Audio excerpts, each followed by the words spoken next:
शहरियत तरमीमी कानून NRC और NPR के खिलाफ मुल्क भर में एहतजाजी मुजाहरों में दिन ब दिन शिद्दत आती जा रही है। मुतनाज़ा शहरियत तरमीमी कानून के खिलाफ पूरे मुल्क में एहतजाज किया जा रहा है। नांदेड़ में भी दहली के शाहीन बाग की तर्ज पर गैर मुय्यना एहतजाजी धरने का इनेकाद किया जा रहा है। इस धरने को शुरू हुए 10 दिन मुकम्मल हो गए हैं।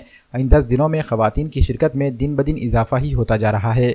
शहरियत तरमीमी कानून के मामले पर सुप्रीम कोर्ट में भी अहम सुनवाई हुई। धरने पर बैठे लोगों ने सुप्रीम कोर्ट से बहुत सी उम्मीदें वाबस्ता कर रखी थी। लोगों को ये उम्मीद थी कि सुप्रीम कोर्ट शहरियत तरमीमी कानून की अमलावरी पर रोक लगा देगी, लेकिन ये मामला अब मजीद 4 हफ्ते तक इल्तवा में पड़ गया है। एहतजाजी खवातीन ने अदालत के फैसले का एहतराम करते हुए कहा कि 4 हफ्ते तक वो इंतजार करेंगी और अपने एहतजाजी मुजाहरे के सिलसिले को भी जारी रखेंगी।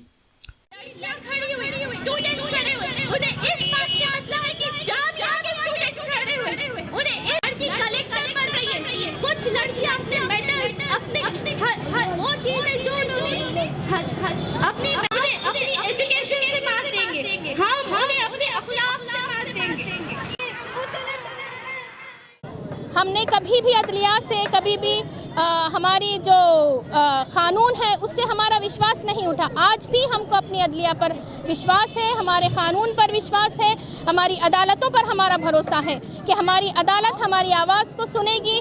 हमारी जो अदलिया है वो हमको इंसाफ दिलाने के लिए यहाँ पर खड़ी की गई है। बिल्कुल हमको इंसाफ मिलेगा।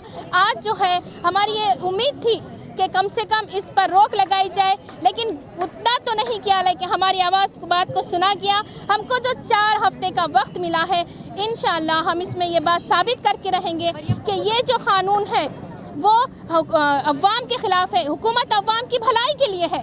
जब ये कानून अवाम कह रही है कि ये अवाम की भलाई के लिए इसे वापस लिया जाए तो गवर्नमेंट को वापस लेना ही होगा। 4 हफ्ते के अगर 4 साल भी लग जाए तो हम इस तहरीक को जारी रखेंगे। जब तक ये काला कानून वापस नहीं लिया जाएगा हम पीछे नहीं हटेंगे। ये हम तमाम औरतों का जो है संघर्ष है, हमारा वादा है।